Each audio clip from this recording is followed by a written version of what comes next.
Um, and then from this first job that you just got over LinkedIn, actually, right? You were then just, yeah, getting more and more traction, getting your presenting yourself out there, and then after a while, you actually secured a full-time income out of the freelancing. Yeah, I think because it's like you said, it's a lot of word of mouth. So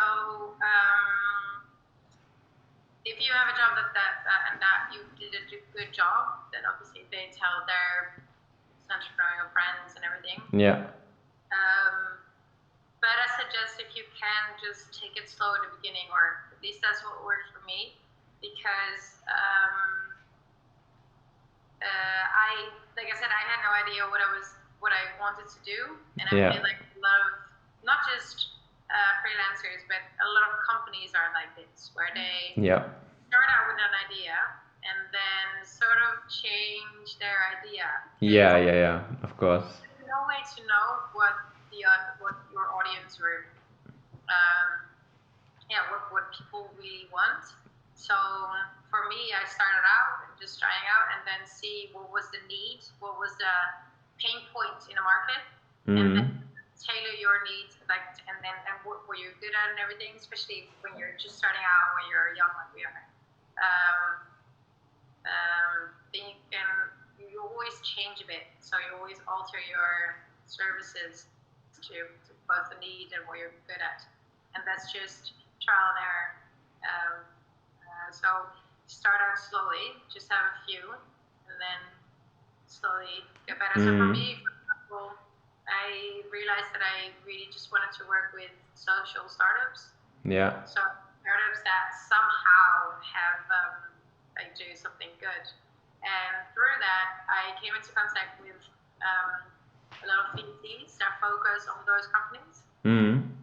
And they saw me working for them, and they were like, "Hey, so maybe we should connect." And now, like, I have another call this afternoon with someone like that, which is quite handy because they obviously have the same target audience. It's just that they're doing Yeah. something different, Yeah. and it can work both ways. So they can see that one of their clients or potential clients needs someone like me, and then they can, ask me.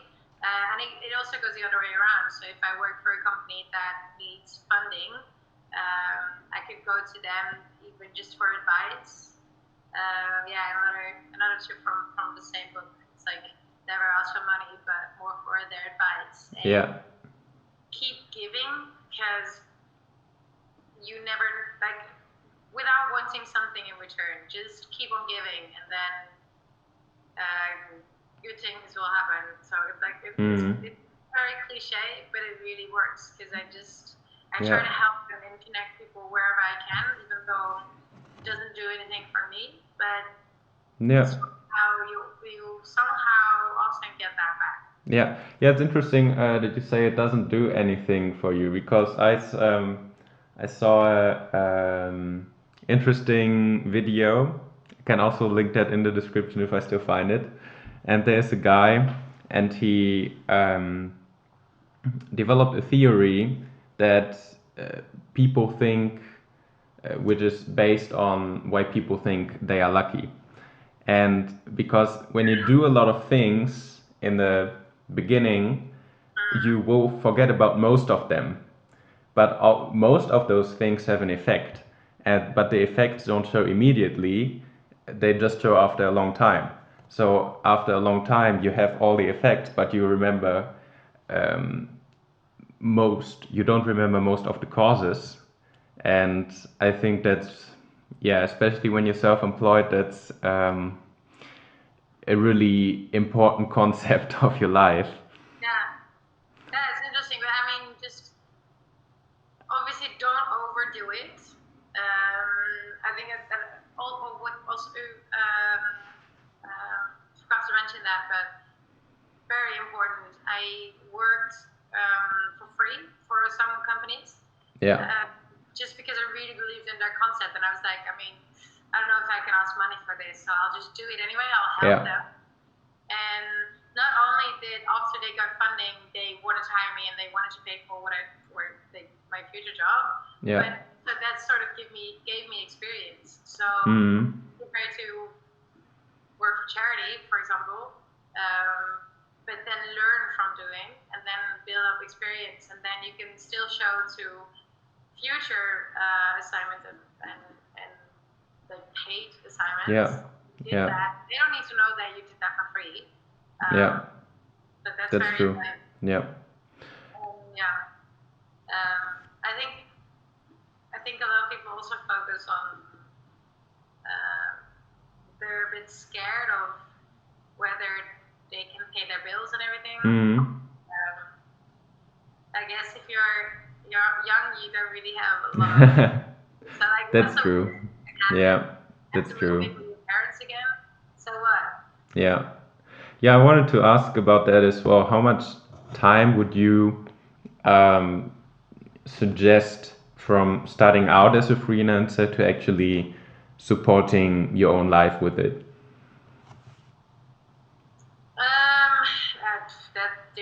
That differs for everyone. I think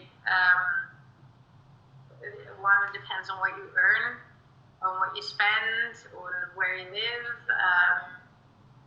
It depends on a lot of things, but I think you should be willing to take a risk. For me, for example, the only thing I need to worry about is whether I can buy food. That's it. That's basically it. So that gives me All a lot right. of freedom. I don't know. I only need a couple of hundred a month to survive. Well, that's cool. Yeah, it's So nice. yeah, but again, you need to be willing to do that. I know a lot of friends who don't want to do it because they like the lifestyle now, because they like going out for dinner, they want to buy clothes and everything. And sure, me too, but I'd rather take the risk. And I'm also quite good with money. I don't really spend a lot of money, so Yeah. might Yeah. also be a good thing. Yeah. All right. And I think that also fits quite well in what would you say are the biggest challenges of being self-employed, of being a freelancer. So, for example, and also how you are overcoming them. So, for example, I'm thinking about when I'm thinking about actually being self-employed after the studies, how would it be with insurance, with a pension, healthcare, and job security, and also managing yourself, stress. How is that for you, and how do you overcome those kind of things? Um, well, for me, one of the most important things is productivity. Because I'm not a very structured person, and I mean, there's no one really telling you to show up at work or whatever. So, and I don't really mind working in the evenings or in the weekends. So I work whenever I want, but it also kind of makes it hard to focus. Yeah. So one really, really helpful thing for that is getting things done. If you've read that book, another book tip. That in combination with Todoist, that's an app that, well, it's literally what it says. So Yeah. and then set out the time and everything, and the combination of those two really helps boost your productivity. So that's a really good tip I got from someone. Then stress. I think, and that might be easier said than done, but if you have a side hustle that generates money without a lot of trouble, then you have that peace of mind. So, for example, for me, I don't have to worry about rent because I have that side hustle that takes care of that. So that gives me peace of mind instead of stressing about getting income. What takes care of that? So side hustle is You Yeah, know? yeah, yeah. But I And, just didn't understand it acoustically. um, wait, sorry, what did I say? You said something takes care of your rent. Well, yeah, that's side hustle. So it generates money Ah, yeah. without thinking about it. Um, instead of, because my rent, I live in central Amsterdam. I pay 700, and that's like Whew. leading lady. So that's Wow. 700 that you need to earn in order to have a roof Mm. above your head. So I can imagine that's quite stressful if you have to have that every month because you have Yeah. to pay taxes as well. So it's not like you earn 700 euros and then that's done. Yeah. So there is a lot of stress for a lot of people that comes with that. So if you can, which is fairly easy, you have those for that as well, like the $100 startup or side hustle from the Sane author. Very Yeah. bad names, but you're sure you know those books as well. So that gives you peace of mind, and then the rest of the money, of course, you need to work, but there are always ways to earn money. And for me, for example, when I started out, I didn't mind working in a restaurant every once in a while because Yeah. making money is not that hard. Yeah. It depends on how much you spend, obviously. Yeah. But if you work in a restaurant, you can also pay this rent and then still live. So for me, it's That's like true. Yeah. as long as you're willing to work, you don't mind working hard and taking that risk, then it should be fine. So that's I think the second thing. So that covers stress. And also taking care of, for me, what really helps is eating healthy and Mm. working out regularly. Um, and try to meditate where you can, do yoga. Yeah. That helps stress level. And Yeah. this all might sound a bit cliche, but yeah, so living healthy, but that also means having people around you that that help, that support you, good friends that listen to you. And I think if you have that settled, then I mean you have a girlfriend. I think that really helps if that Yeah. relationship is a good one. Then you don't need to worry about that, and it gives you peace of mind, and then you can focus on your job. Yeah. And are you open to share just shortly what your side hustle is?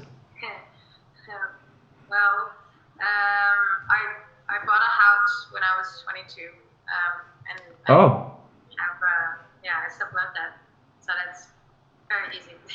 that's pretty sweet. Yeah. Okay.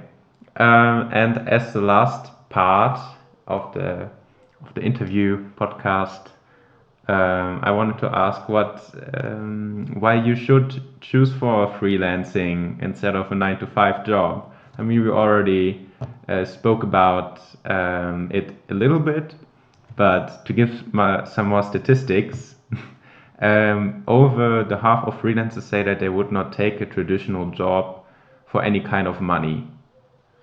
And do you feel that as well?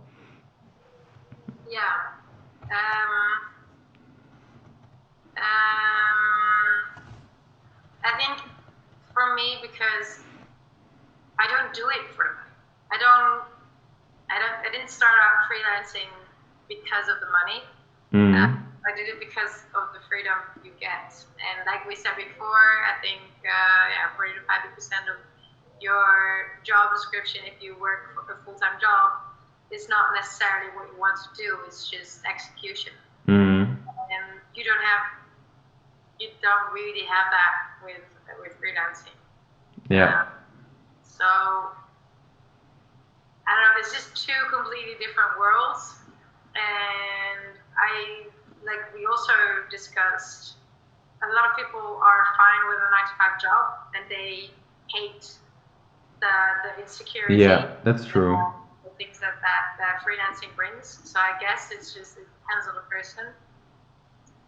for me, if I would ever get a full-time job, I mean, never say never. For me now, I just have this goal in my mind. I want to do this, and I really like what I'm doing. At the same time, I miss having colleagues. So yeah, I work with friends and everything, but it still doesn't feel like colleagues like I had before. So for me, the ultimate goal is that in a few years I'll be doing branding and strategy for a startup, and then full time for that startup maybe. And what I'm also working towards now is that I work for several companies a few days a week. So then 1 or 2 days a week I work for that company, and then because they're all startups, but then like in the very first phase. Yeah. So some of them are getting their offices now and hiring people. So then it's starting to feel like colleagues already. So Yeah. I'll stay doing that. Just work a couple of days for them, work a couple of days for them.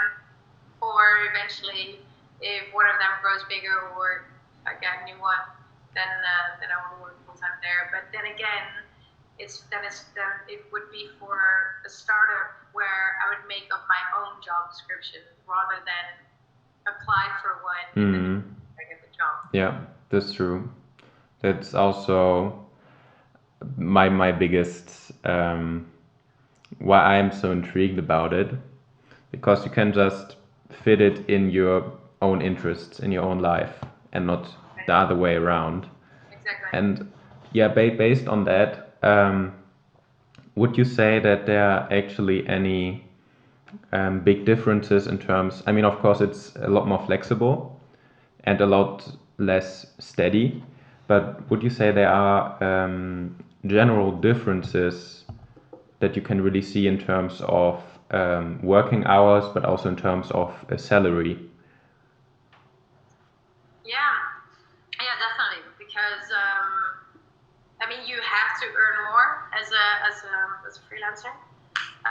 Recently, I got offered an assignment. Okay, so let's say if you're starting out in your career and you get a full-time job, you get around 10 to 15 euros an hour. Yeah. I got offered, like someone approached me for an assignment the other day that was around the same numbers. And I sort of just, I mean, I tried to contain my laughter, but I just chuckled a bit and I was like, are you serious? What you're asking me right now? Because as I said, you need to get insurance and everything and taxes, and so in that case it would be like what, 4 euros, 5 euros an hour. I would earn more if I would work in a restaurant. Yeah. So I think they didn't really think that through. But in order to have at least some, like to earn the same with all of your costs on, like you need to earn at least 50. Or around 50 euros an hour. And you work less, but or like generally less. For me, for example, if you normally work 40 hours a week if you have a full-time job, but in that 8 hours a day, on a very, very, very productive day, I was super focused for 4 hours. And Yeah, exactly. Yeah.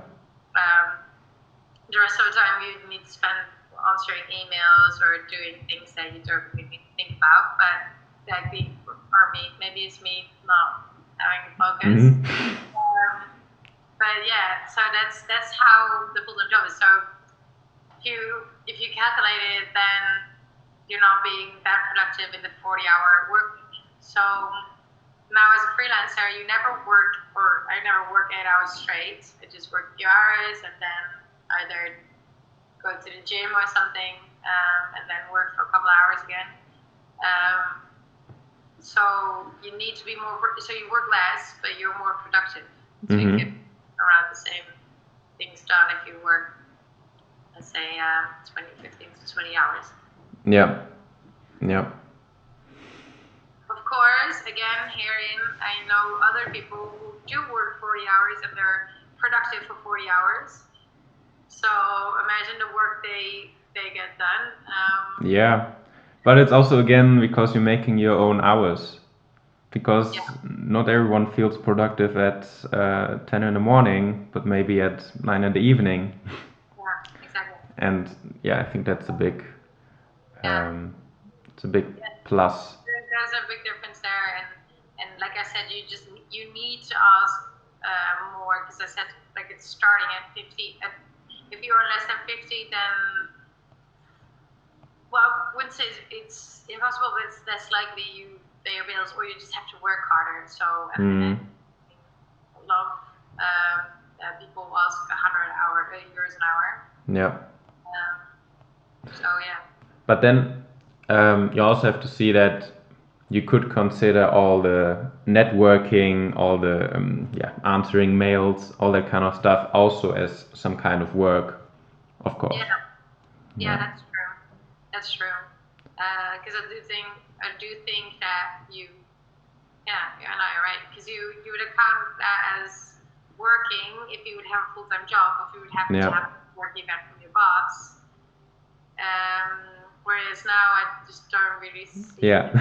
So, Yeah, but then as a freelancer, it's always, I think in the best case, it is kind of blurry as a freelancer because I mean, you're doing what you want to do most of the time.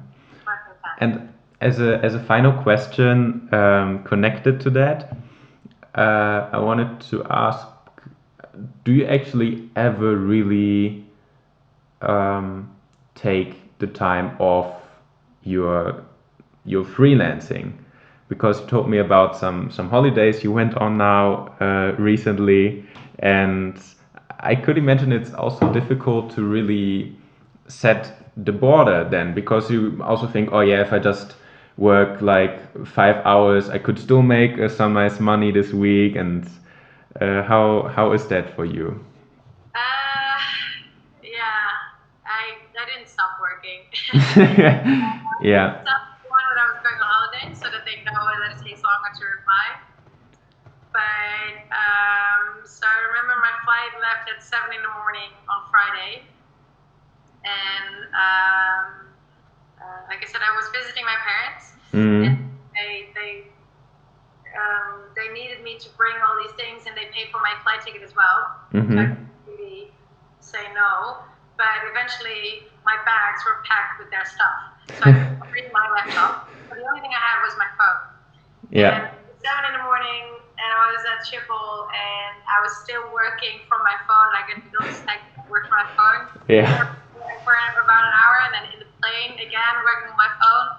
And then it was Friday night, and I got feedback, and I needed to reply to the feedback again.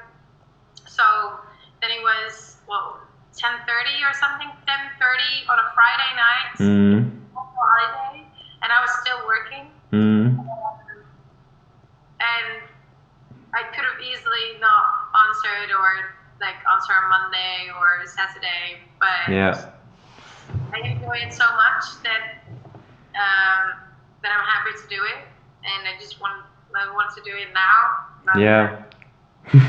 Yeah, yeah. I know that feeling. And one of my friends joined the girl who I work with a lot. So we did some games where we would define our own branding. So yeah, we were on holiday together, but still working on it. Mm. Because you have a change of scenery, that you have all these other creative ideas. Yeah, you just never stop working. Yeah. Again, that's something that you should that I think a lot of freelancers like. Mm. I think Uh, so. Yeah. You have to have an interest, and then as we said, it's the lines are very blurry there, because sometimes it is even something like a hobby, some of the assignments. yeah, yeah. And I yeah. feel like such a nerd, but sometimes I'd rather stay in and do my work than go that bad. I reckon also a lot of freelancers are like, no, fuck that, I do this. Yeah, yeah. And They are not. You can't contact them in the weekends. You can't contact them in the evenings, and that also works. So they set boundaries for themselves, Yeah. which I can admire. I guess everyone is different. Exactly. So, do you have any final things you want to say? Any newsletters, books? No, no, just whatever you want to say that you haven't said yet. I don't know. I'm just thinking.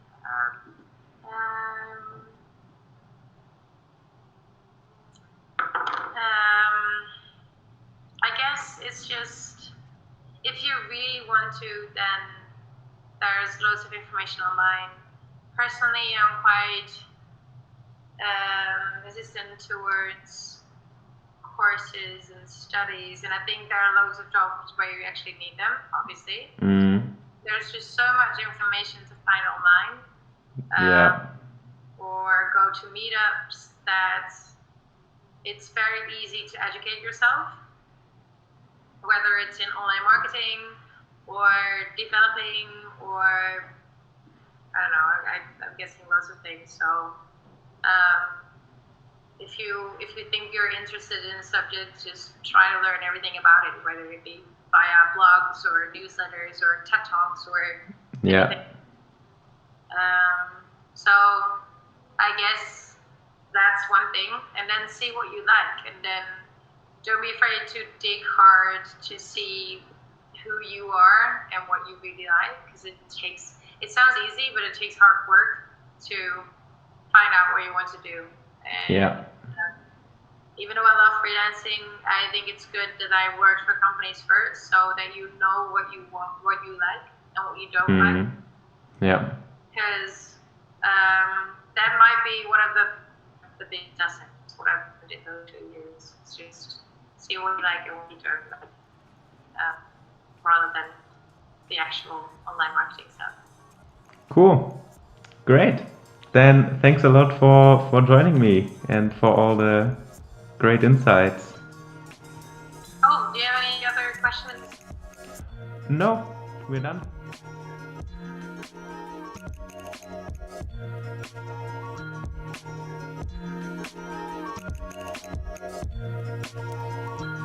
A big thanks to Robin for joining. I think we got a lot of really interesting insights about freelancing and how you can actually make it yourself as a freelancer. And of course, big thanks to you for listening. And I will put all the necessary links in the description as always. And I hope you will join into the next episode again. Bye bye.